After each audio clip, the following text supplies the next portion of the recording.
તમારો રિસ્પોન્સ રહો ને આ ખજૂરભાઈ શુદ્ધ સિંગતેલ ને, તો યાદ રાખજો આવનારા સમયમાં ગુજરાતમાં એક પણ મકાન કાચું નહીં રહેવા દઉં. અહીંયા આવશો એટલે પહેલા આ મારી પહેલી રિક્વાયરમેન્ટ એવું હોય છે કે ભાઈ થોડું કરવું પણ સારું કરવું, બેસ્ટ બનાવવું, કોઈ પણ ઘર બનાવો. એટલે આ તમે જો આ જેટલા પથ્થર છે, ગ્રેનાઇટના પથ્થર છે, જેના થકી પાયલને કોઈ તકલીફ ન પડે. આ સરસ મજાનું એક નાનો ઓસરી જેવું બનાવ્યું છે અને આ સ્ટ્રક્ચર આપવાની કોશિશ કરી છે. આ વખતે ઉપર રાધે મૈયાનું નામ લખી દીધું છે ને જેવા તમે અંદર આવશો આ ઘર જોવા મળશે. જેટલી જગ્યા હતી આપણે પૂરો યુટિલાઇઝ કર્યો છે. આ ટાઇલ છે, અત્યારે આ ટાઇલ્સ બહુ ચાલે છે ને. નાના નાના કબાટ લીધા છે, આ વોશ બેસિન બનાવવાની ટ્રાય કરી છે, નાનું કિચન એના માટે બનાવ્યું છે.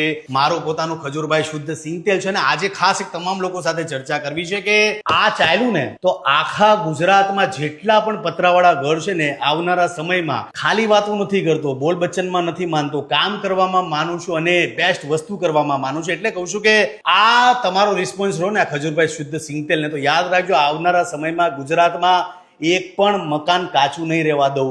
કારણ કે સતત મહેનત કરું છું કે લોકોના ઘર છે પાકા બને, કલરની વ્યવસ્થા કરે. તો આ કલર છે બ્લુ કલર, અમે ઘણા ઘરોમાં ઘણા કલરો ટ્રાય કર્યા છે. એટલે છેલ્લે લાસ્ટમાં કન્ક્લુઝન એવું નીકળ્યું કે જે ઘર બનાવીએ છીએ એમાં આ બ્લુ કલર છે બહુ બેસ્ટ નીકળીને આવે છે અને એની સાથે કન્સીલ લાઇટ આપી છે.